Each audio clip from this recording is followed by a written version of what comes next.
Boa noite, meus irmãos. Que a graça do nosso Senhor Jesus reine de forma abundante, sobrenatural e fantástica em nossas vidas. Que bom é podermos juntos estar mais uma vez no dia do Senhor, na casa do Senhor, para adorarmos e aprendermos do Senhor. Eu quero convidar nesse momento nossas crianças até 9 anos virem aqui à frente, para que orando por elas, elas possam então ir para o culto na linguagem das crianças. Crianças até 9 anos.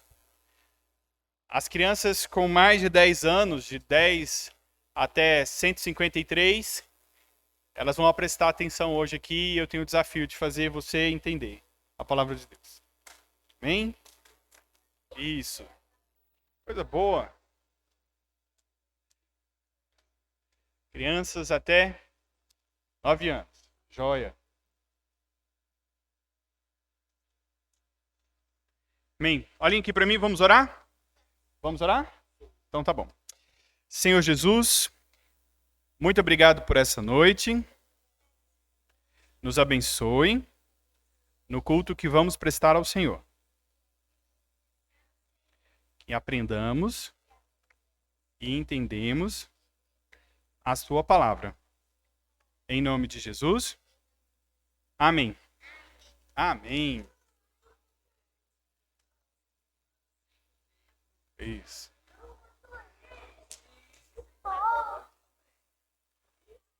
Como diz a tia Rafa, crianças comportadas e reformadas. Amém. Queridos, nós hoje daremos sequência e continuidade à série de mensagens que nós estamos fazendo no livro de Jó. E hoje eu me propus um desafio e eu preciso da sua ajuda, atenção e paciência. Porque é o seguinte, se você observou já como que é organizado o livro de Jó, nós temos os seus amigos ali, então agora a partir do capítulo 3, a Jó e os seus amigos conversando em um diálogo bastante carregado de muita emoção. E aí os seus amigos falam, normalmente em um capítulo, Jó responde 2. Né? Aquele que fala pouco, ouve muito, né? Ou fala bobeira, vai ouvir muita coisa também. E aí Jó, então, nesse capítulo agora, quando ele vai responder o mais jovem dos 3 amigos, Zofar, ele tem bastante conteúdo. Esse é um dos maiores discursos de Jó no livro de Jó todinho. E para que a gente pudesse entender, e porque ele é o fechamento de um ciclo, eu me desafiei e me propus aqui a que você tivesse paciência suficiente para me ouvir pregar em 3 capítulos do livro de Jó. Tá bom? Então, não é pouca coisa, mas eu tentei sintetizar ao máximo para que a gente pudesse absorver as aplicações que são preciosíssimas para a gente essa noite. E eu vou fazer isso dividindo os 3 capítulos em 10 partes. E estarei lendo cada pedaço desses 3 capítulos e assim expondo esses 10 pedacinhos, mostrando o que a Jó estava querendo dizer naquele momento e depois passar para algumas aplicações específicas. Eu queria que você prestasse atenção no movimento que Jó passa a desenvolver a partir, então, deste último ciclo de palavras, de discursos ou de respostas a esses amigos. Primeiro porque ele não responde somente a Zofar, como se ele sintetizasse, então, ele passa a responder, tanto ele faz Bildade e inclusive Zofar, que é o terceiro e o mais jovem dos amigos, que passa a falar nesse momento. E se a gente parar e pensar um pouquinho e lembrar, no último domingo, o pastor Adriano trouxe para a gente a mensagem falando no capítulo 11, que é o discurso de Zofar, e a gente aprende a como lidar o sofrimento do próximo. Como que nós, então, deveríamos lidar com aquele que sofre. E como que a gente aprendeu isso a partir da exposição que o pastor Adriano fez? Observando o que ele faz, Bildade e Zofar fizeram. E mostrando exatamente como não deve ser feito quando uma pessoa próxima de nós está sofrendo. Eles fizeram totalmente diferente daquilo que nós deveríamos fazer. Chega então o momento em que Jó passa a responder a esses 3 amigos a respeito daquilo que eles estavam vivendo. Então, do capítulo 12 até o capítulo 14, o do livro de Jó fecha esse primeiro ciclo de debates. Jó responde não somente a Zofar, como eu disse, mas a todos os seus 3 amigos.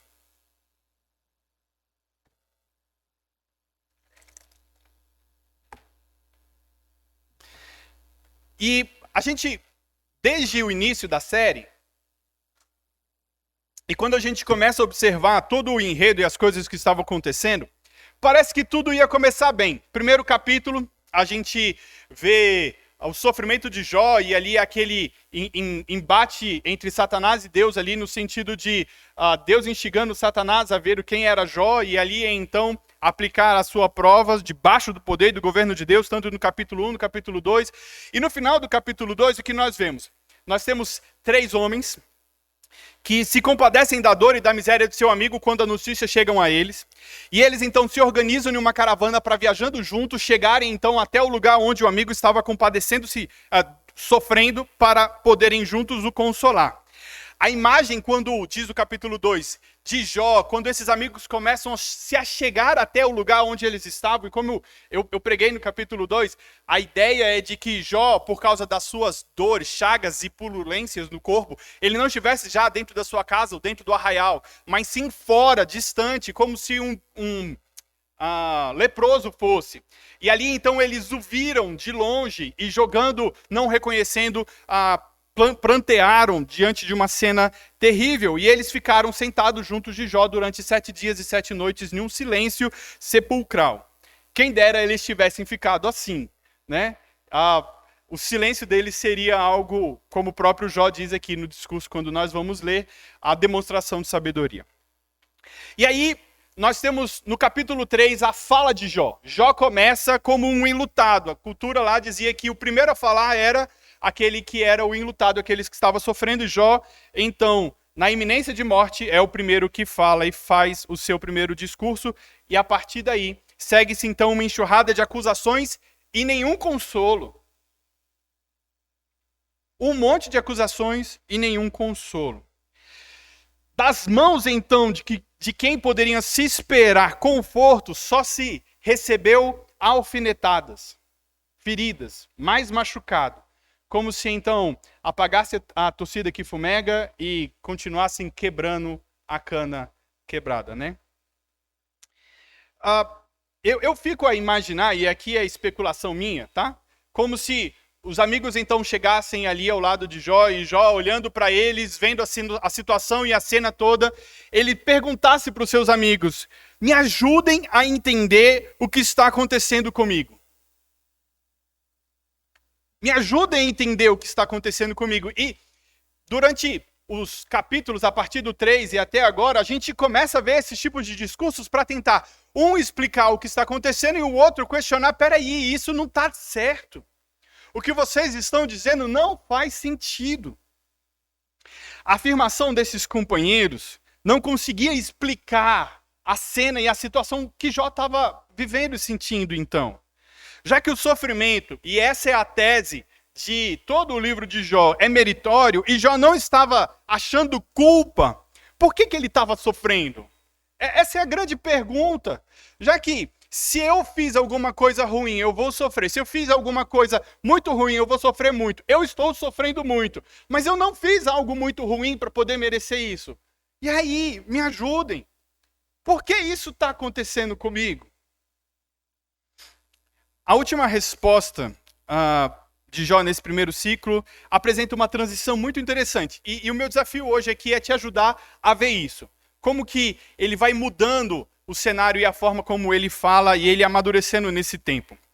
Ele diminui a atenção que dá para os seus 3 amigos e ele passa agora a dar uma atenção muito maior a Deus e se dirigir mais diretamente agora a Deus.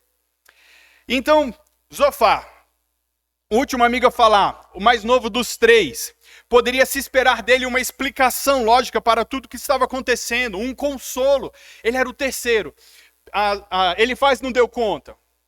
Foi lá e falou o seguinte: Jó, abraça aí com a avidez o castigo que Deus está te dando, e assim você repreendendo o seu próprio coração, você vai aprender alguma coisa. Bildade, ele vai na mesma linha: você pecou, você fez alguma coisa muito ruim. Por isso você está sofrendo. Não tem como isso não ser assim. Agora chega na hora de Zofar: por favor, Zofar, não faz da mesma forma como os outros 2. Será que você não vai trazer algo de consolo e conforto? Nada. Nós vimos o jeito totalmente diferente para como se tratar aquele que sofre. Domingo passado, na exposição da fala de Zofar. Mas Jó recebeu com Zofar um dos mais duros discursos e uma severa acusação. E aí a gente chega exatamente no momento em que Jó passa a responder. Capítulo 12, eu preciso que você mantenha a sua Bíblia aberta comigo. Capítulo 12, até a primeira parte das 10 até o versículo 6. Diz assim: Então Jó respondeu: Na verdade, vocês são um povo, e com vocês morrerá a sabedoria. Mas eu também tenho entendimento. Em nada sou inferior a vocês. Quem não sabe coisas como essa? Eu sou motivo de riso para os meus amigos. Eu que invocava a Deus, ele me respondia. O justo e reto sem motivo de riso. No pensamento de quem está seguro, há desprezo pela desgraça. O empurrão para aquele cujos pés vacilam. Os opressores têm paz em suas tendas. E os que provocam a Deus estão seguros. O Deus deles é a sua própria força. Nessa primeira parte, Jó então chama a atenção para os amigos deles para algo que eles estavam fazendo. Ei, o que vocês estão falando para mim é óbvio. Eu também sei de todas essas coisas. Nada diferente do que é senso comum ou realidade posta diante dos homens maduros e dos anciãos do nosso tempo. Vocês não estão dizendo nada diferente disso. Todo mundo sabe aquilo que vocês estão falando. Os amigos insistiam naquela tese simples assim: você pecou, você sofreu.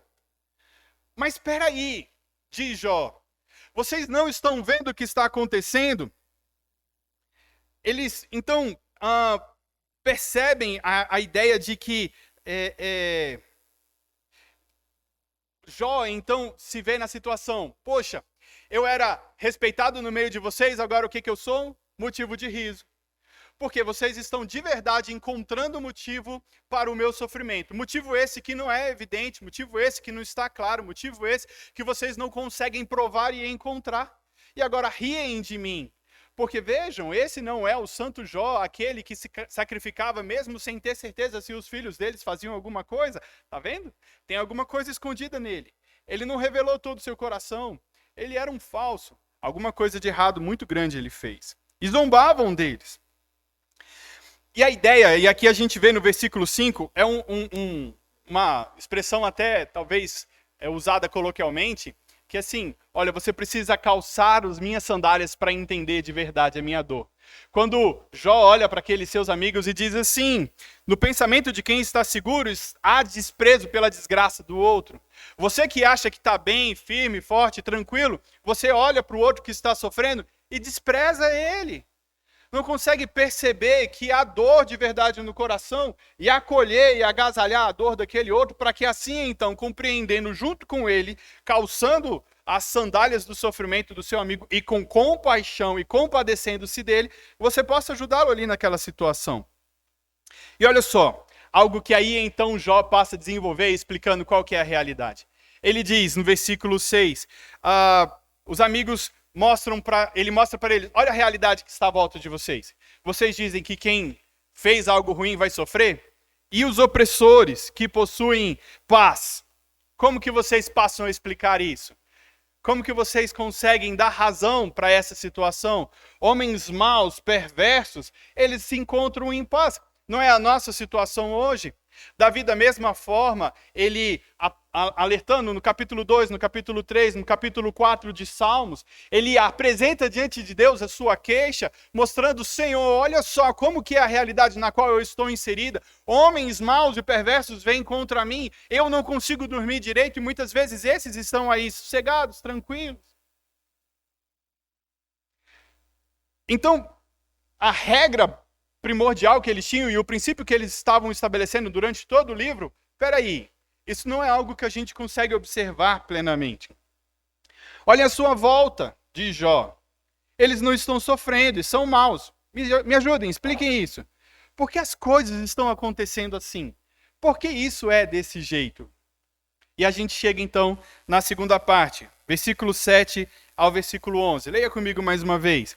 E aí Jó utiliza da natureza para poder explicar e mostrar para eles. Mas pergunte aos animais: e cada um deles o ensinará.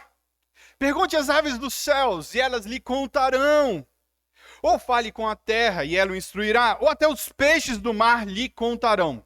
De todos estes, quem não sabe que a mão do Senhor fez isso? Na sua mão está a vida de todos os seres vivos e o espírito de todos os gêneros humanos, de todo o gênero humano. Por acaso o ouvido não avalia as palavras, assim como o paladar prova a comida? Jó agora chama os seus amigos a olharem aquilo que está à volta deles. Vocês não percebem os animais de carga? Esses animais que ele cita aqui são os animais de carga, aqueles que são afadigados do trabalho pesado no campo, parará, carregar carga, levar coisas de um lado para o outro. O que eles fizeram para serem então utilizados dessa forma? Ou você diz assim, olha as aves do céu, um pombinho que está lá voando, sossegado, de repente um gavião vem, come ele, leva para os seus animaizinhos. Ué, o que ele fez? Ou você vai dizer para o peixe que está ali no mar, sossegado, e de repente vem outro e o come.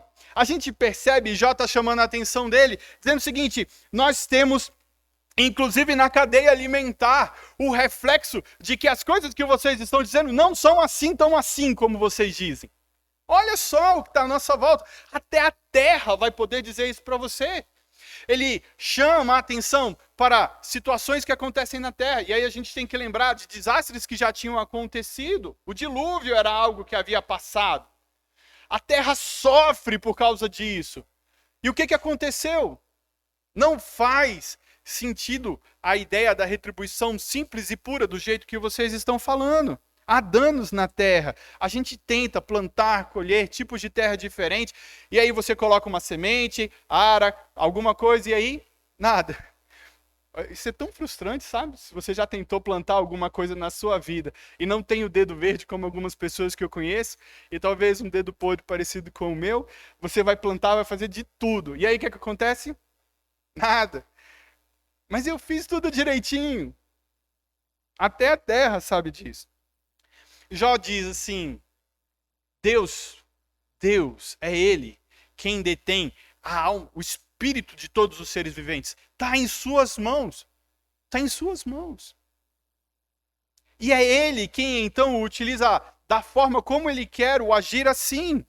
E no versículo 11 é bastante curioso, porque ele diz, não acaso os ouvidos avaliam as palavras, assim como o paladar prova a comida?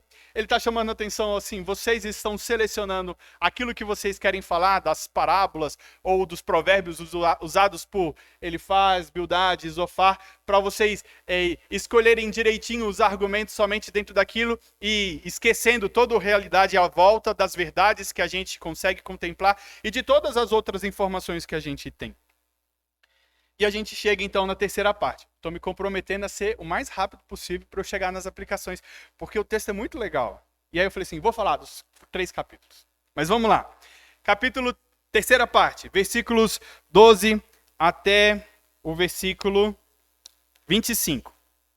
Ele diz assim, presta bastante atenção. Está a sabedoria com os idosos? Será que a longevidade traz entendimento? Não, na sua versão provavelmente está escrito assim, mas na minha, com Deus está a sabedoria e a força. Ele tem conselho e entendimento. O que ele derruba não pode ser reconstruído. O que ele lança, se ele lança alguém na prisão, ninguém pode abrir. Se ele retém as águas, elas secam. Se ele as solta, elas devastam a terra. Com ele estão a força e a sabedoria. A ele pertence o engano e o enganador. Ele leva o conselheiro embora descalço, e faz dos juízes tolos, solta os laços que prendem os reis e amarram uma corda aos seus lombos. Ele leva os sacerdotes embora descalços e transtorna os poderosos, deixa os conselheiros sem palavra e tira o entendimento dos anciãos. Lança desprezo sobre os príncipes e afrouxa o cinto dos fortes. Das trevas revela coisas profundas e traz à luz as densas escuridões. Deus engrandece as nações e depois as destrói. Dispersas e de novo as congrega. Tira o entendimento dos chefes do povo da terra e os faz vaguear pelos desertos sem caminho. Nas trevas andam tateando sem luz. Ele os faz cambalear como bêbados. Olha só o que Jó traz a atenção, sim. A sabedoria não está com os anciãos. Não é a longevidade, cabelos brancos ou a experiência que faz com que vocês sejam sábios. Deus é quem detém toda a sabedoria. Ele é aquele que governa e sabe de todas as coisas. Olha, o apóstolo Paulo, em 1 Coríntios, no capítulo 1, dos versículos 19 ao 21, ele chama a minha e a sua atenção sobre essa realidade da sabedoria. E ele diz: destruirei a sabedoria dos sábios e aniquilarei a inteligência dos inteligentes. Onde está o sábio? Onde está o escriba? Onde está o questionador deste mundo? Não é fato que Deus tornou loucura a sabedoria deste mundo, visto que na sabedoria de Deus o mundo não o conheceu por sua própria sabedoria. Deus achou por bem salvar os que creem por meio da loucura da pregação. Aqui então, o apóstolo Paulo fala o seguinte: a sabedoria que vocês acham que é adquirida pela experiência, pelo tempo, pelo estudo, por todas essas coisas, não é assim. Eu quero dizer para você que há uma sabedoria verdadeira e presente. Ela é Deus. E aí uma outra coisa. A gente acha que consegue entender, sabe? A gente tenta muitas coisas e a gente aprende aquilo que de Deus ele quis revelar. Agora, aquilo que Deus não quis revelar, meu irmão, deixa eu te contar uma coisa. A gente não vai entender. A gente vai tentar especular, vai pensar um monte de coisa, vai tentar fazer conjecturas, como muitos dos amigos de Jó fizeram aqui, muitas dessas conjecturas. E aí, sabe o que vai chegar ao ponto?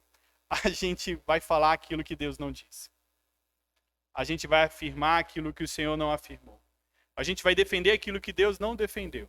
Por isso, uma das máximas da reforma, e eu acho singular e fantástico que a gente precisa lembrar disso, aquilo que Deus disse, ele disse. Eu vou pregar, eu vou ensinar. Aquilo que Deus não disse, eu não vou até ali. Se ele não falou, eu não preciso saber disso, porque a palavra de Deus, ela é suficiente para mim naquilo que ela quis se propor a ser suficiente. E pronto. É isso. E a gente vai aprendendo sim. Esse texto aqui, ele pode afirmar algo que a gente muitas vezes acha que podia ser uma fábula. A ideia de que nem todo idoso ou longevo é sábio. Ou seja, sim, há velho tolo. Tá? Há pessoas de idade sem sabedoria e que não sabem daquilo que falam. E eu oro de verdade para que você não seja assim, tá bom? De verdade. Que você possa parar e pensar naquilo que você está falando. E aí, o que a gente tem aqui? Jó, nessa perícope, nesse pedaço, ele faz algo muito interessante. Ele está trazendo, mais uma vez, a atenção dos seus amigos para a realidade fática que está presente e posta no seu tempo. Olha só o que Deus faz. Olha só o que a gente está observando. Olha só o que nós temos posto na nossa vida e na nossa frente. Do versículo 17 ao versículo 25, são diversos os exemplos de que mostra que Deus age contra aquilo que o senso comum deveria dizer que aconteceria. Quantas coisas a gente não vê aqui? Os príncipes são envergonhados, os sacerdotes saem sem a sua honra, os conselheiros vão embora descalços, soltam laços que prendem os reis e cingem eles agora para poder trabalhar pesado. Tira o entendimento do chefe dos povos e faz eles vaguearem pelo deserto sem entendimento e sem compreensão. Todos esses versículos vêm mostrar, a gente acha que essa pessoa ia viver de um jeito diferente, mas olha só como eles estão vivendo. Olha como está acontecendo com eles. Me ajudem mais uma vez. Eu entendo que é um clamor de Jó quando ele faz esses tipos de asseverações. O que está acontecendo comigo? Me expliquem. O que é isso que está passando? O que vocês estão afirmando não é bem assim. Então, a gente vê que, mais uma vez, Jó confronta a ideia da sabedoria posta pelos seus amigos, avocando para si, Jó, ouça com atenção aquilo que nós estamos falando, e aí você vai aprender sabedoria, compreensão, você tem que se arrepender, abrace mais uma vez a dor e o sofrimento que Deus está dando para vocês, e assim você vai se arrepender e Ele vai se compadecer de você. E a gente chega então na quarta parte, quando no capítulo 13 agora, Jó passa a fazer algo muito interessante. Ele diz assim, eu aprendi algo aqui. Já comecei a aprender alguma coisa. Tem algo diferente nisso aqui. Eu quero falar para vocês alguma coisa sobre isso. versículo 1 ao versículo 5 do capítulo 13. Eis que os meus olhos viram tudo isso. E ele está falando agora do capítulo 12, de todas as mudanças e as coisas que estavam acontecendo. E os meus ouvidos ouviram e entenderam. O que vocês sabem, eu também sei, e nada sou inferior a vocês.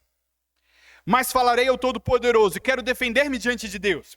Vocês, porém, cobrem a verdade com mentiras. Todos vocês são médicos que não valem nada. Quem dera vocês ficassem completamente calados. Vocês poderiam passar por sábios.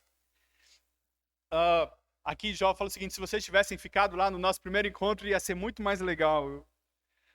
Mas ele começa a dizer o seguinte, meus irmãos, Jó também, da mesma forma como seus amigos, estavam inseridos naquela cultura em que tinha um princípio. E o princípio que eles tinham, e ele tinha também, tanto os três amigos quanto Jó, era o mal sofrerá e o bom terá paz. Você fez algo de ruim, você vai pagar por isso. A ideia da retribuição e do castigo retributivo era presente, inclusive na vida de Jó, inclusive na vida dele. E por que a gente observa no capítulo 1 afirmações a respeito de como que ele era justo, íntegro, reto e se desviava do mal? Jó antecipava, inclusive, o aspecto da possibilidade de pecado dos seus filhos. Talvez eles tenham pecado contra Deus nas festas, nos banquetes, nas coisas que eles realizavam. Chamavam seus filhos após o ciclo das festanças. E aí falou o seguinte, vem cá, vamos nos reconciliar com Deus. Não sei o que vocês fizeram. Então, para que sobre vocês não viessem castigo, vamos manter as nossas vidas em ordem com o Senhor, ok? Ele aprendeu, da mesma forma como ele faz, Bildad, Zofar, o princípio da reciprocidade. E aí, chega um momento, poxa, eu me achava que eu estava fazendo tudo certo. E por que eu estou sofrendo? A situação ele faz questionar esse princípio e o leva a observar as coisas que estavam à volta dele, o cercava, e passou a perceber então que a realidade posta e presente não era bem assim. E as coisas não aconteciam de forma tão garantida quando os amigos estavam afirmando também. Ele mantém a convicção de que Deus é a fonte de todas as coisas que a gente viu no capítulo 1 e no capítulo 2. Deus deu, Deus tomou, bendito seja o nome do Senhor. Se nós recebemos de Deus o bem, não receberíamos dele também o mal. E em tudo Jó não pecou com seus lábios contra o Senhor. E aí agora a atenção de Jó migra. Ela passa a tirar o foco dos seus amigos e de responder a ele, e diz o seguinte, no versículo 3, falarei ao Todo-Poderoso, quero me defender diante de Deus. E ele quer mostrar quais são os argumentos. Senhor, vamos dialogar aqui, eu quero mostrar para o Senhor como que a minha vida é diferente daquilo que os meus amigos estão dizendo e esperando. A espera por uma explicação para a situação vinda dos seus amigos chegou ao fim. Eu de verdade, fico a pensar, eles têm 3 amigos, 3 homens sábios, 3 homens experimentados. Eles vão me ajudar a entender o que está acontecendo. Nada aconteceu. E aí aqui, nesse momento, a gente começa a perceber essa mudança de direção. Ele deixa de dar tanta atenção para os seus amigos e passa a dar atenção para Deus. E nada daquilo que esses 3 amigos disseram pôde trazer luz às questões que Jó estava vivendo e enfrentando. Os amigos, na verdade, como diz esse trecho, essa perícope, deturpavam a verdade e apresentavam um remédio à situação que não servia para nada. É como se eles tivessem o seguinte, Jó, você está com dor de barriga? Põe colírio no seu olho. Ou então assim, você quebrou a sua perna, né? Toma aqui um dipirona. Está com fratura exposta, sangrando, assim, né? Vai dar certo, resolver o seu problema.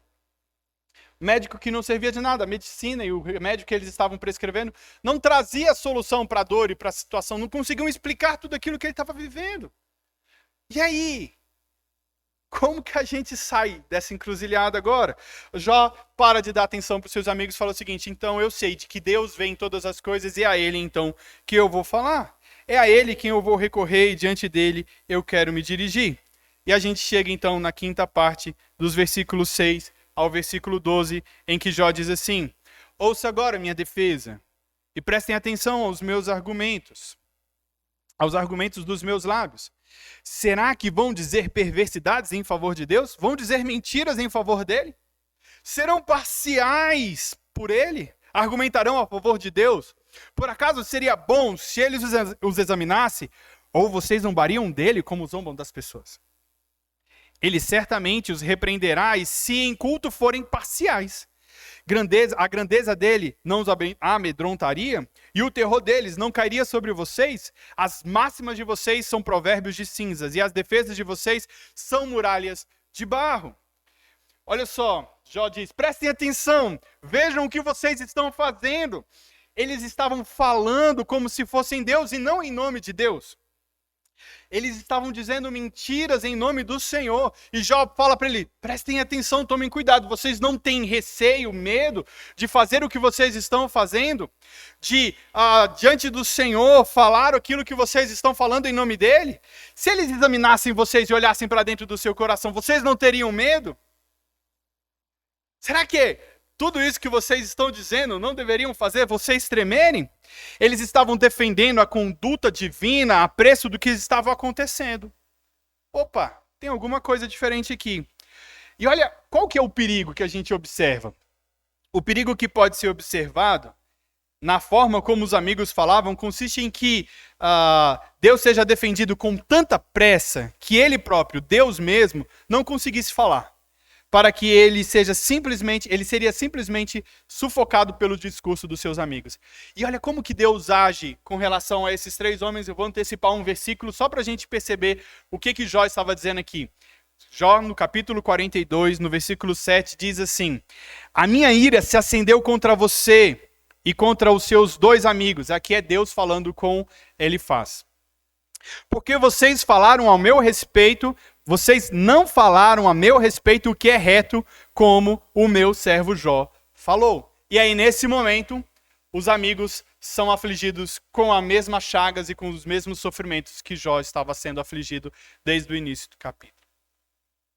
A acusação de Jó contra os seus amigos é que eles trocaram, então, no lugar de Deus, trocaram o lugar de Deus com o divino. E em vez de defenderem a Deus, eles assumem para si a posição de Deus e falam como se Deus eles fossem.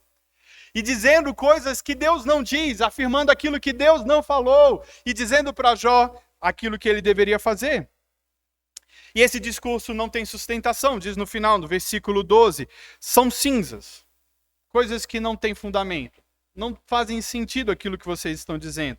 É quase como se eles estivessem afirmando, veja Jó, a grama é azul, o sol é preto, o céu é cor-de-rosa. Para alguns pode até parecer interessante, né? Mas são coisas que não se sustentam e Jó não encontrava eco nos aprendizados que eles tinham. A gente tem que lembrar que a Bíblia não existia naquela época, tá, gente? E o processo de aprendizado era por tradição oral, que vinham dos pais para os filhos. Então ele falou o seguinte, ele não encontrava eco no ensino e no aprendizado dos antepassados. E a gente então chega na sexta parte, do versículo 13 até o versículo 18, quando Jó então começa a falar, mais uma vez. Calem-se diante de mim e eu falarei. Que venha sobre mim o que vier. Tomarei a minha carne nos meus dentes e porei a minha vida nas minhas mãos. Eis que ele me matará. Já não tenho esperança. Mesmo assim, defenderei a minha conduta diante dele. Também isso será a minha salvação. O fato de o ímpio não comparecer diante dele. Ouçam com atenção as minhas palavras e escutem a minha exposição. Tenho já bem encaminhado a minha causa e estou certo que serei justificado. Já tinha convicção de que ele não tinha feito nada para poder sofrer aquilo. Lembra mais uma vez do aspecto retributivo? Jó também tinha isso muito forte dentro da sua própria vida. E ele então está tentando argumentar dentro desse cenário de que assim, eu não tenho motivo para sofrer, porque eu sou um homem justo, bom, reto, me desvio do mal. E aquilo que está acontecendo comigo é errado. E eu vou falar para Deus sobre isso. E ele diz para os seus amigos, silêncio, agora é a minha vez de falar e eu quero trazer a minha tese e meu argumento. Vocês não conseguem me ajudar mais. Não estão entendendo, vocês não conseguem ver todas as coisas que estão acontecendo à minha volta. Eu vou assumir agora sozinho a minha defesa. Quando ele diz no versículo 14, tomarei a minha carne nos meus dentes e porei a minha vida nas minhas mãos, ele está dizendo, vocês não conseguiram me ajudar? Pronto. Estou por conta própria, vou assumir aqui a minha própria defesa, eu mesmo vou estar cuidando disso. O cenário que a gente tem aqui na realidade de Jó é um cenário de morte. Ele está se propondo a ir diante de Deus e falar diante do Senhor, defendendo a sua causa. E eu queria que a gente lembrasse daquilo que nós temos registrado sobre quem pôde e quem conseguiu ou quem tentou se chegar diante da presença do Senhor.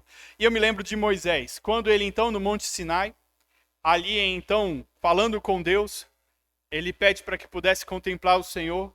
E Deus diz para ele o seguinte: se você me vir, você vai ser consumido, destruído, fulminado, pó. Aí Deus coloca a mão sobre ele, e é fantástico o que o texto diz. Que Moisés vê a sombra, gente, o texto é maravilhoso. Diz que ele vê a sombra da glória de Deus. Não é a glória, não é Deus, ele vê a sombra da glória de Deus. E quando ele desce do monte, como que ele está? Com o seu rosto brilhando. O povo fica com medo de Moisés. Jó está dizendo aqui: agora eu vou diante de Deus, eu quero defender a minha causa.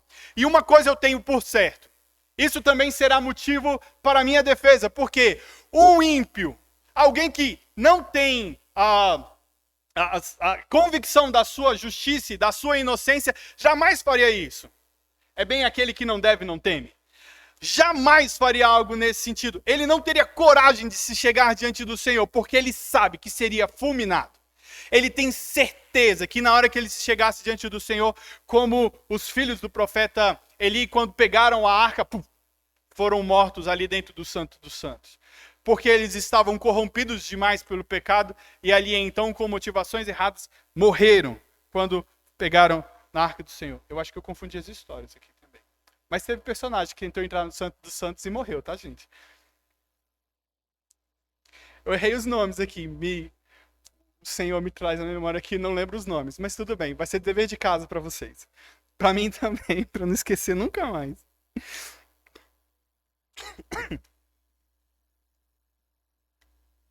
Ai. Então Jó agora chama a atenção para a sua defesa. E ele começa a sua defesa agora, na 7ª parte do versículo 19 até o versículo 28, e ele começa a falar com Deus. Quem é que possa entrar em litígio comigo? Se houver alguém, eu fico calado e morro. Concede-me somente 2 coisas, ó Deus, e assim não me esconderei de ti. Versículo 21. Tira a tua mão de cima de mim e não me amedronte do teu terror. Interpela-me e eu responderei, ou deixa-me falar e tu responderás. Quantas culpas e pecado tenho eu? Mostra a minha transgressão e o meu pecado. Por que esconde o teu rosto e me consideras o teu inimigo? Queres aterrorizar uma folha levada pelo vento e perseguirá a palha seca? Pois decreta contra mim coisas amargas e me atribuis a culpa da minha mocidade. Também prendes os meus pés com correntes e observa todos os meus caminhos e traça limite à planta dos meus pés, apesar de eu ser como uma coisa podre que se consome, como a roupa que é comida pela traça. Gente, os discursos de Jó são difíceis, não são? Quando ele começa a olhar para dentro de si, ele começa a perceber a situação é de tragédia após tragédia. E ele começa... E eu acho Jó bastante arrogante nesse primeiro trecho desse texto. Quem é que pode entrar em litígio comigo? Se tiver alguém, pode falar. Eu vou me calar e depois disso eu morro. Ele está afirmando. Você tem uma tese contra mim que seja verdadeira? Porque os amigos estavam afirmando um monte de coisas de forma falsa. Você tem uma tese verdadeira contra mim? Apresenta agora. Eu vou concordar com você se ela for verdadeira e pronto. Vou entregar a minha alma, a minha vida, acabou, chegou ao fim toda essa história. Mas não. Concede-me apenas 2 coisas, Senhor, eu peço. E aí ele começa a apresentar a sua defesa diante do Senhor. E aqui a gente vê um cenário, um tom de tribunal. Como se tivesse posto o tribunal celestial de Deus. E ele está organizando a sua defesa e ele fala ao Criador. Assume uma postura de inocente, busca um adversário que o possa acusar, lista as requisições diante de Deus. Ele pede, alivia o castigo que o Senhor está infligindo. Ele pede, eu quero ouvir a acusação e os motivos da pena. E ele afirma ainda, encontrar, e ele deseja encontrar com o algoz e restabelecer este relacionamento com ele. A gente está com o relacionamento rompido, tem alguma coisa errada aqui. Eu era aquele, como dizia o próprio texto, que falava a Deus, e ele ouvia, e ele me respondia. E agora?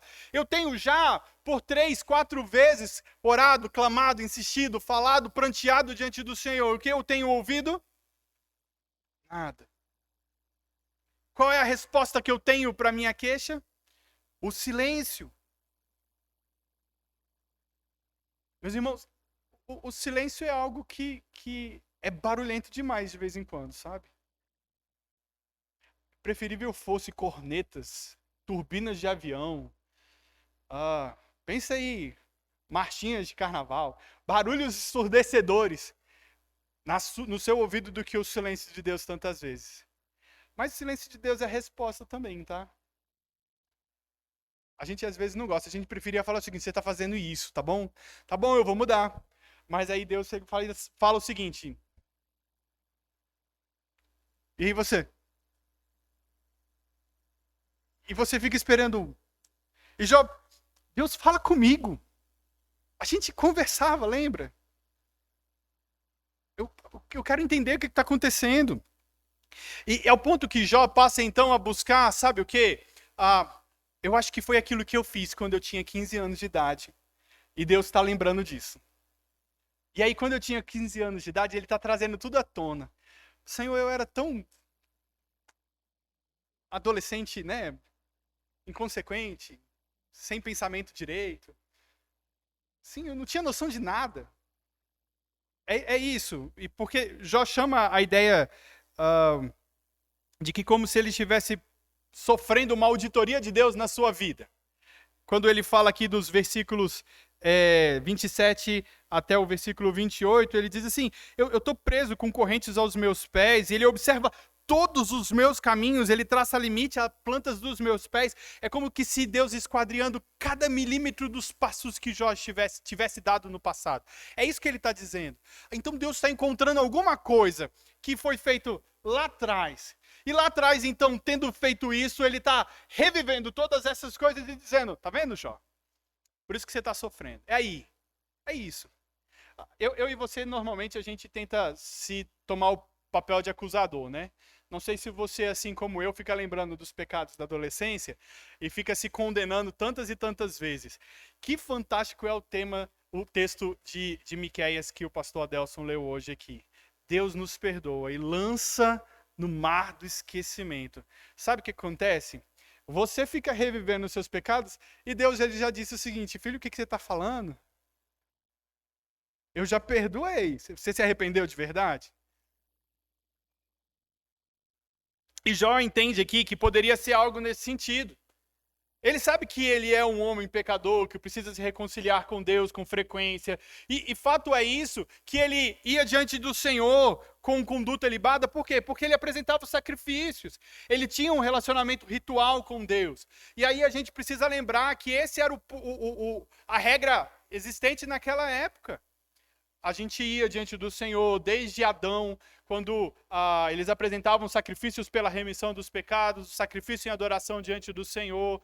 Abraão fez isso, e a gente está aqui vivendo um contexto do tempo dos patriarcas. Eles se apresentavam diante do Senhor com regularidade, sacrificavam diante do Senhor para reconciliar-se com Deus.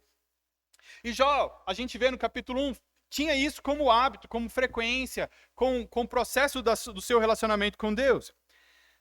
E ele diz assim: Deus, eu estou apresentando diante do Senhor a minha causa. Esse aqui é o meu ponto. Tira de cima de mim o peso das suas mãos. Eu quero ouvir quais são os motivos. Me ajuda aí. Sabe como que parece? Imagina só que você é filho, nós todos, né? E aí você chega em casa, sua mãe te chama, seu pai te chama, te dá umas 3 sentadas, uns 3 chineladas. E ele fala assim: pai, o que está acontecendo? Olha, eu não sei porque eu estou te batendo, mas você sabe porque está apanhando. Eu vi na sua cara que tinha culpa, escancarada, né? A sensação, tantas vezes, é que Jó está dizendo o seguinte: Senhor, apresenta qual é o motivo. Lembra, mais uma vez, do aspecto da retribuição. Jó começa agora a falar com Deus. E ele quer diante do Senhor uma explicação, algo que pudesse trazer sentido a toda a sua dor, todo o seu sofrimento. Antepenúltima parte, capítulo 14, versículo 1 até o versículo 12, Jó diz. E aqui ele começa a fazer uma asseveração a respeito da vida. Ele para de defender agora. E ele começa a olhar mais uma vez para dentro de si, ele começa a pensar sobre quem ele é e o que estava acontecendo. O ser humano, nascido de mulher, vive breve tempo, cheio de inquietação, nasce como uma flor e murcha, foge como a sombra e não permanece. Sobre ele abre os teus olhos e me fazes entrar em juízo contigo? Quem poderá tirar coisa pura daquilo que é impuro? Ninguém. Visto que os dias do ser humano estão contados e o número dos seus meses está nas tuas mãos, traçastes limite além do qual não passará. Desvia deles o teu olhar, para que tenha repouso até como o trabalhador tenha prazer no seu dia. Porque há esperança para a árvore, pois mesmo cortada voltará a brotar e não cessará os seus rebentos. Se as suas raízes envelhecem na terra e o seu tronco morrer no chão, ao cheiro das águas brotará e dará ramos como a planta nova. Mas se alguém morre, fica prostrado. O ser humano expira, e para onde vai? Como as águas do lago evaporam e o rio se esgota e seca, assim o ser humano se deita e não se levanta. Enquanto existirem os céus, não acordará, nem será despertado do seu sono. Quando Jó termina o seu discurso de defesa, ele volta, como eu disse, para fazer uma avaliação a respeito da vida. E reflexivo, ele pergunta, a vida é tão curta, o nosso tempo de vida é tão pequeno. Deus, por que o Senhor faz essas coisas com o homem? O Senhor que é tão grande, tão longevo, eterno, vai se preocupar com folhas secas, com palha que é levada pelo vento? Por que abre os teus olhos contra eles e faz entrar em juízo contigo? A gente sabe que eles são pecadores, diz no versículo 4. Quem poderá tirar coisa pura daquilo que é impuro? Ninguém. Ele faz essa avaliação sobre a sua vida. E assim, a gente vive muito pouco tempo. Um comparativo sobre isso seria o seguinte. Vocês já ouviram falar da borboleta monarca? Aquela borboleta amarelinha. E elas migram de um lugar para o outro quando vai mudando a estação. É uma borboleta muito bonita. Ela vive entre 1 a 6 semanas, variando do tempo. É como se eu e você, vendo uma borboleta monarca, a gente pega o seguinte e tira as asas dela. Ela já vai viver tão pouco tempo. Por que a gente está reduzindo o tempo de vida dela? Ou se a gente quiser ser um pouco mais ainda severo nesse processo, existe um insetinho, o nome dele é Ephemeropterus. Ele é um bichinho de água, parece um efêmeros ou efemerópetus, parece um helicóptero que voa. Ele vive menos de 24 horas. Menos de 24 horas. É como se ainda antes de sair do casulo lá, que pode ficar 1 ano lá encasulado o bichinho, você fosse lá e terminasse com a vida dele antes de começar, que dura 24 horas.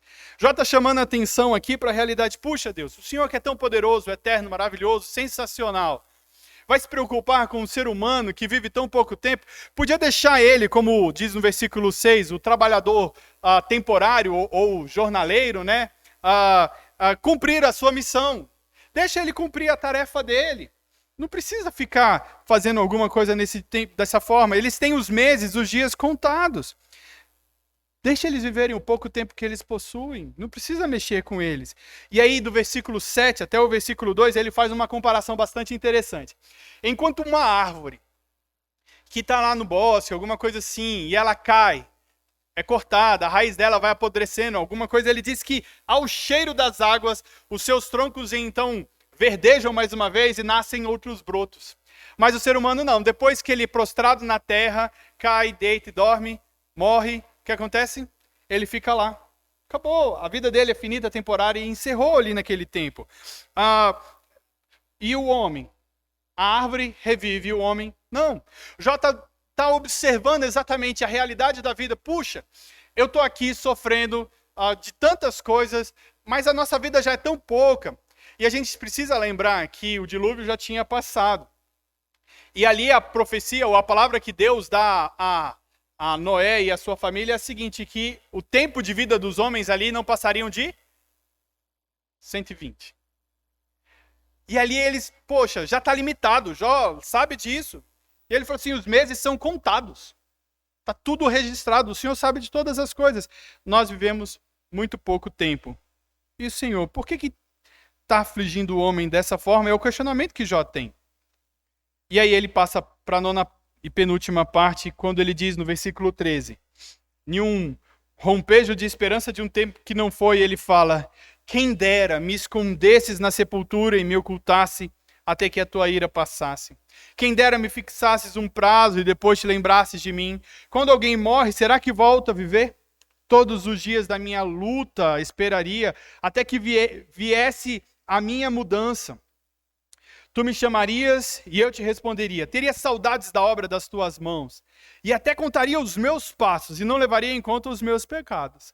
A minha transgressão estaria selada num saco e teria encoberto a minha iniquidade. Jó, como num rompante de esperança, agora ele fala o seguinte, Senhor, o meu desejo, já que eu tenho sofrido tanto na tua presença, me tira da tua presença. Porque havia um conceito de que no inferno, ou no Sheol, no lugar dos mortos, Deus não estaria ali. E ele falou o seguinte, Deus, eu estou sofrendo tanto diante do Senhor, então eu vou fazer um negócio. Deixa eu morrer. Eu vou para a sepultura. Vou ficar lá. Quando a ira do Senhor acabar, passar, desaparecer, sabe o que o Senhor faz? Me traz de volta.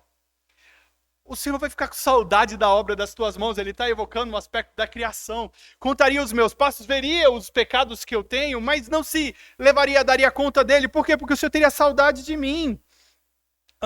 E a gente poderia de novo voltar, reconciliar, ter o desejo de mais uma vez estar junto diante do Senhor. É quase como o que nós lemos no Salmo 42. Oh, espere em Deus ainda, minha alma. Por que você está perturbado? Por que você está afligida desse jeito? Pera, o tempo vai passar, a situação vai melhorar. E aí a gente vai voltar a se encontrar com o Senhor. Vamos nos adorar mais uma vez diante do Senhor. E ele faz algo muito interessante. Quem, senão Deus, poderia lhe prestar um serviço salvífico? Ele está pedindo para Deus, para lhe dar salvação do próprio Deus. Ele sabe que somente ele pode mudar a situação e a sorte que ele estava vivendo.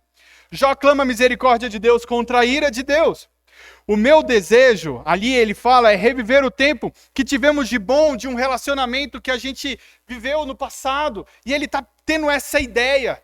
É como se fosse um devaneio, um vislumbre, algo que pudesse ser experimentado. Eu preciso dizer para vocês que a ideia de ressurreição não era algo tangível para aqueles homens naquele tempo. Eles não tinham essa perspectiva de ressurreição. A revelação de Deus, ela vem se desenvolvendo no tempo, ela é progressiva no tempo, a maneira como Deus vai explicando, e a gente tem que lembrar, Jó não tinha a Bíblia. Jó era um protagonista vivendo a sua própria história, e a sua história estava sendo escrita enquanto ele estava vivendo tudo aquilo. Ele tinha a informação e a tradição que foi apresentada pelos seus antepassados, e ele usava exatamente tudo isso.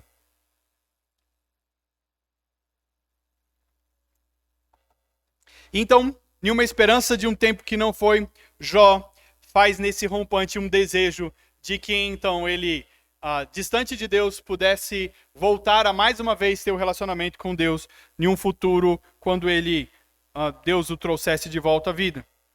Mas Jó, agora na última parte, ele volta à realidade do seu pensamento. E ele chama a atenção da gente dizendo assim, versículo 18 ao versículo 22.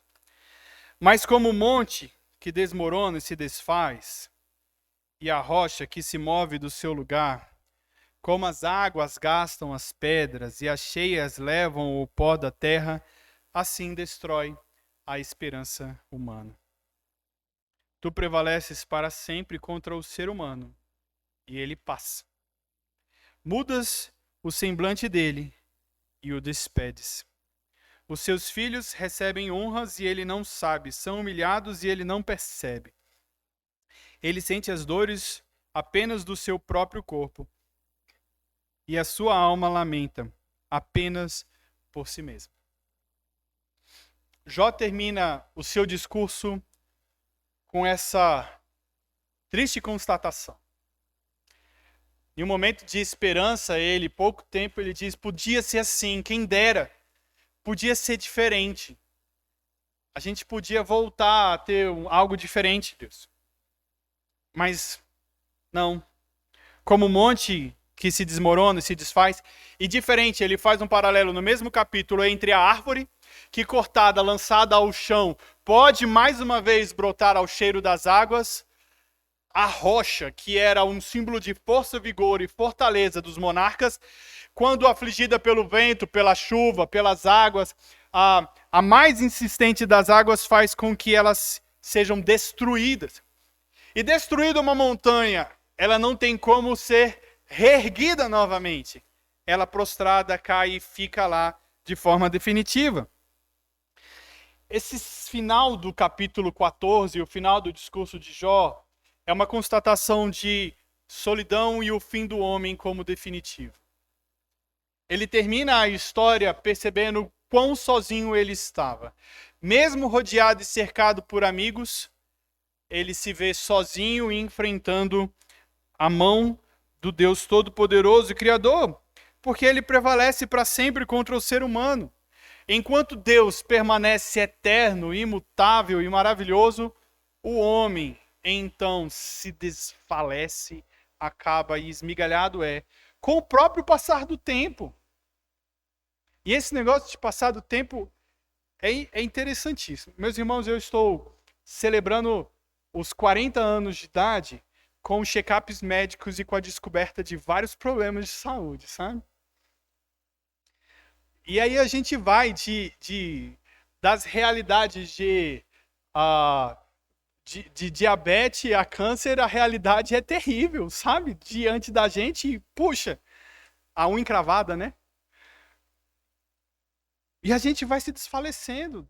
O Senhor que é presente, é eterno, enquanto que nós somos finitos e temporais.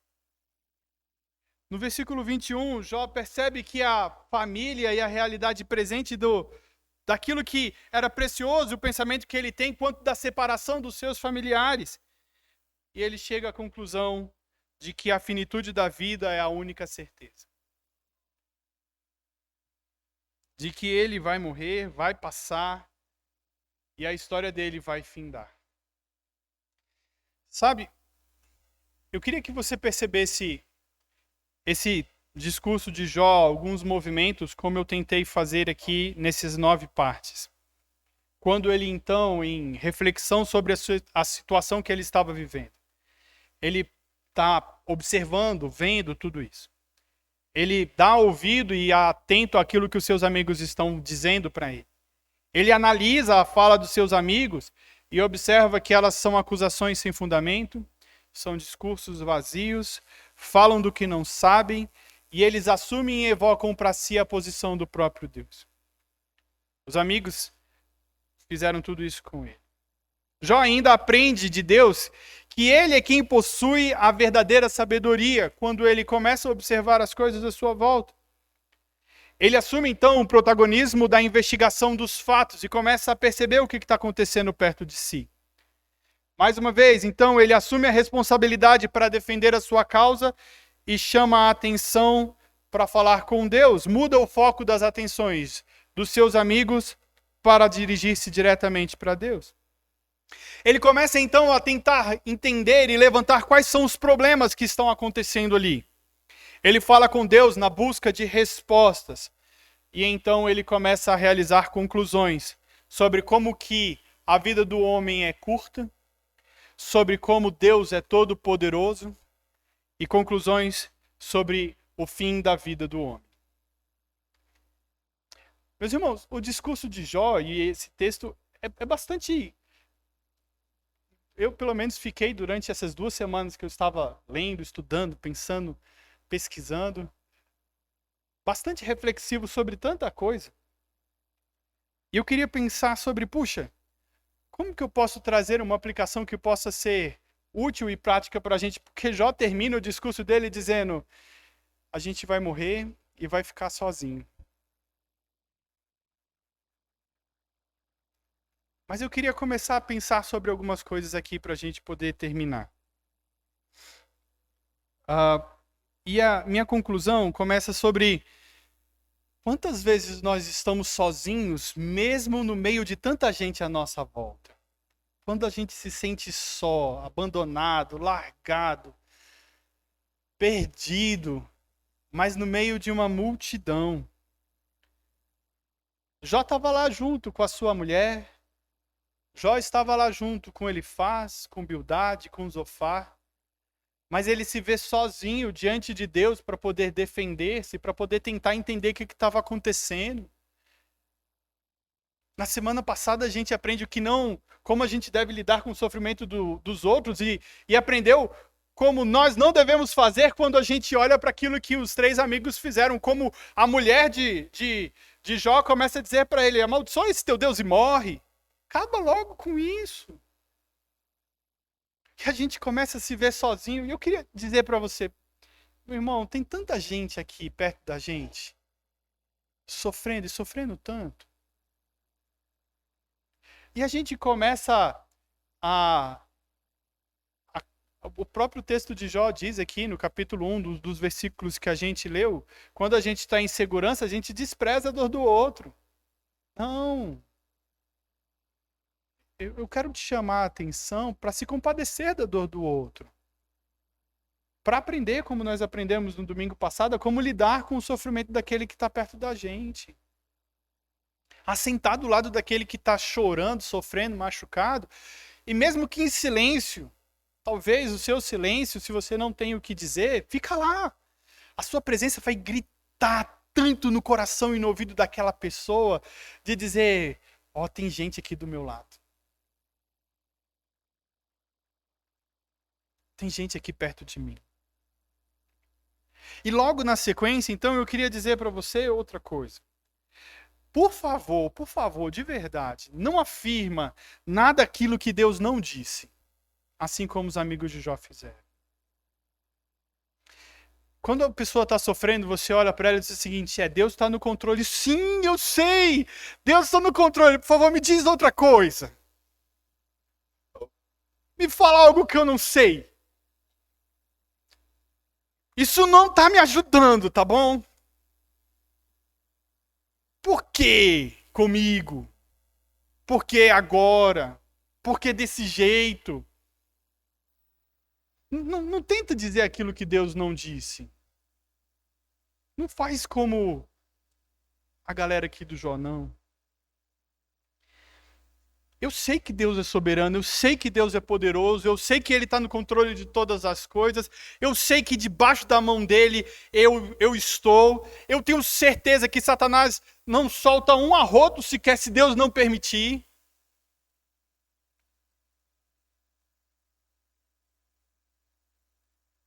Se Deus, vou dizer até ordenar, sabe? Então, quando eu sou afligido pelo diabo, sabe o que está acontecendo? E eu aprendo com Jó aqui. É Deus. Então, Ele está no controle de todas as coisas. E a gente está vendo aqui.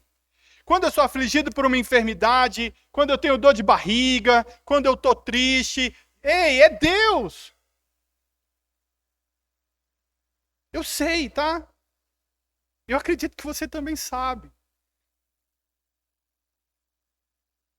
Então, quando você estiver perto de alguém, não tenta afirmar aquilo que Deus não disse.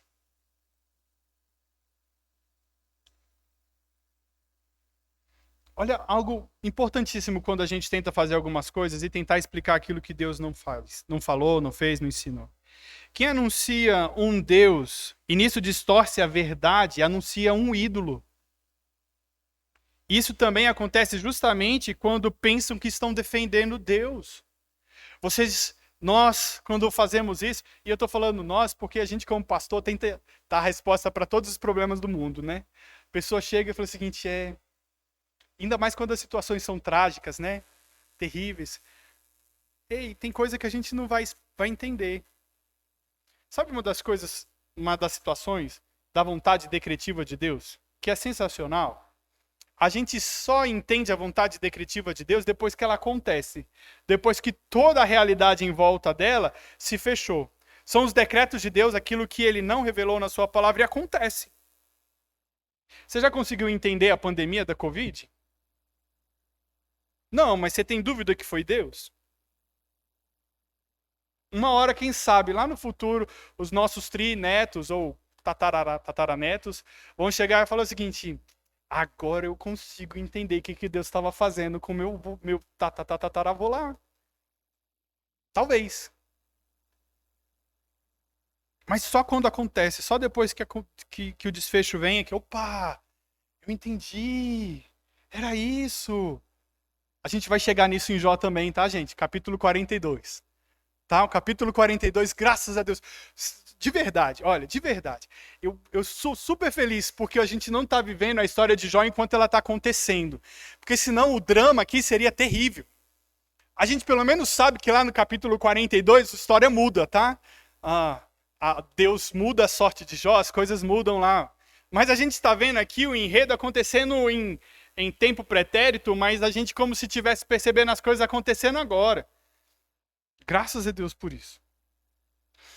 Olha só uma outra coisa que a gente precisa aprender. Jó abriu os seus olhos quando ele começa a olhar as coisas que estão à sua volta. Meu irmão, deixa eu te dizer uma coisa, sai de uma bolha. Sai da nossa bolha. Começa a enxergar as coisas que estão à nossa volta. Quantas pessoas estão sofrendo ao nosso redor? Quantas lutas, dores, sofrimentos estão acontecendo perto da gente e a gente não observa? A gente fica lá no nosso gueto, no nosso mundo, na nossa casa, dentro do nosso apartamento, enclausurado lá, achando que a nossa realidade de vida é só aquela e está tudo bem.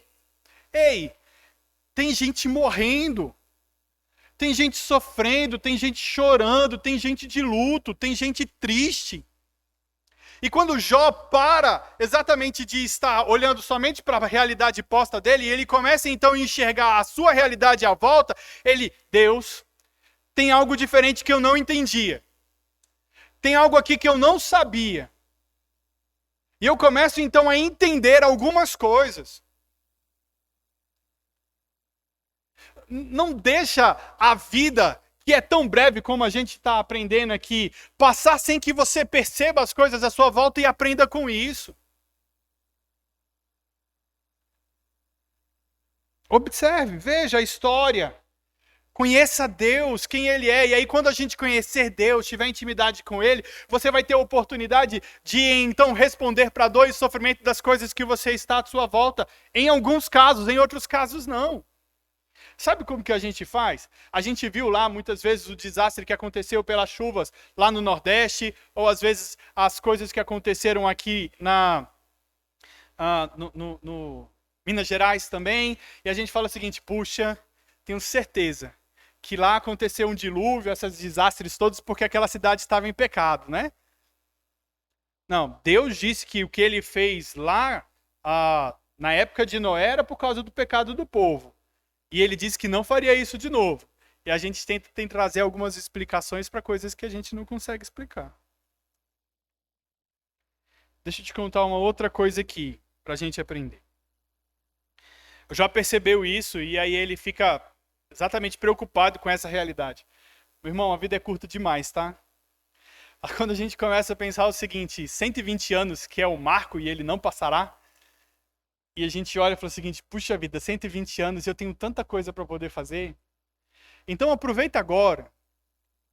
Não deixa a oportunidade que você tem de aprender, de aplicar, de falar de Deus a respeito das outras pessoas, de amar alguém que está perto de você, de cuidar de quem está sofrendo. Não deixa esse tempo passar. É muito curto. E a medida de comparação aqui é o quê? É o próprio tempo. Nós estamos aqui desde que Deus criou o mundo. E a gente se comparar até o próprio Deus, vai ser parecido com a comparação que eu fiz lá com as borboletas monarcas ou com o insetinho efêmero, que vive 24 horas comparado ao nosso tempo. E olha que a gente é indefinido, comparação dessa aí é até um pouco injusta. Mas quando a gente olha para a eternidade de Deus, para a nossa realidade temporal, a gente percebe, é pouco tempo. Então, viva bem o seu tempo, não perca tempo. Puxa vida, como o salmista, ele diz: ah, Senhor, ensina-nos a contar os nossos dias para que a gente possa alcançar coração sábio. Ensina-nos a contar os nossos dias para que a gente alcance um coração sábio. A gente é pó, poeira, vento, folha, fumaça. E quando a gente menos espera, tão frágil nós somos que nós podemos não estar mais aqui. E a realidade de 120 anos hoje aqui, gente, é se você tiver uma saúde para chuchu, viu? A expectativa de vida do brasileiro subiu para os 80 anos ali com uma larga escala.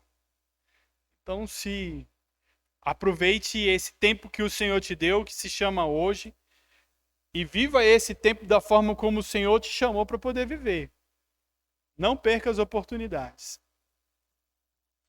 Porque depois que esse tempo aqui passar, agora é o céu.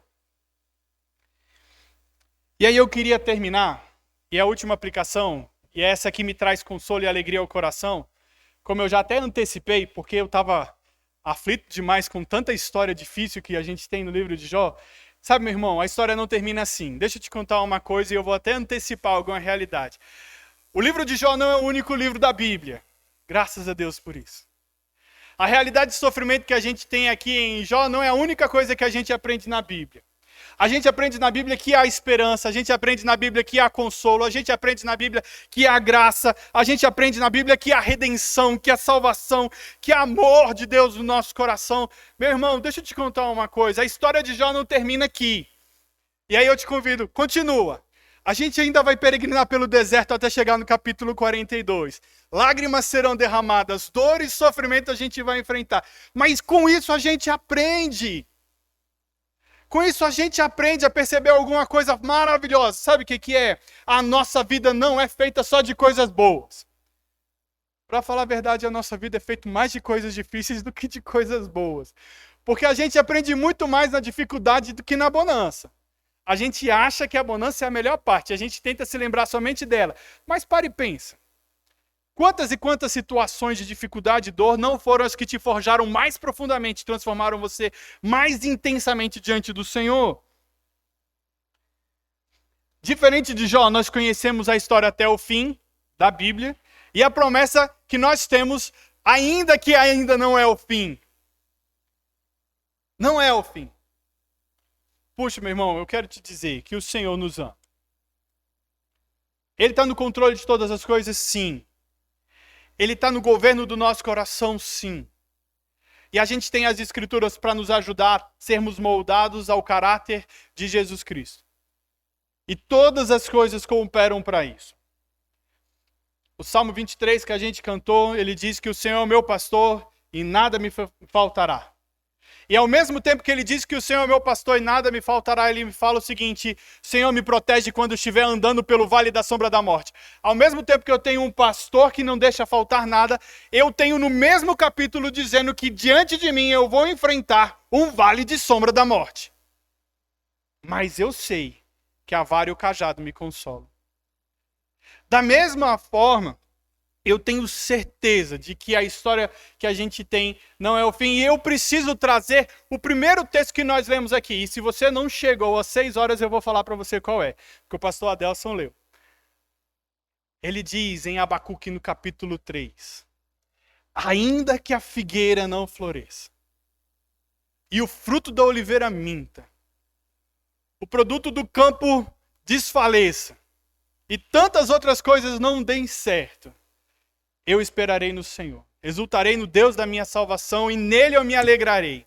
E aí eu queria que você colocasse o ainda que, e traz aí de dentro do seu coração a dor que você está sentindo. Traz aí de dentro de você o sofrimento que você está tendo.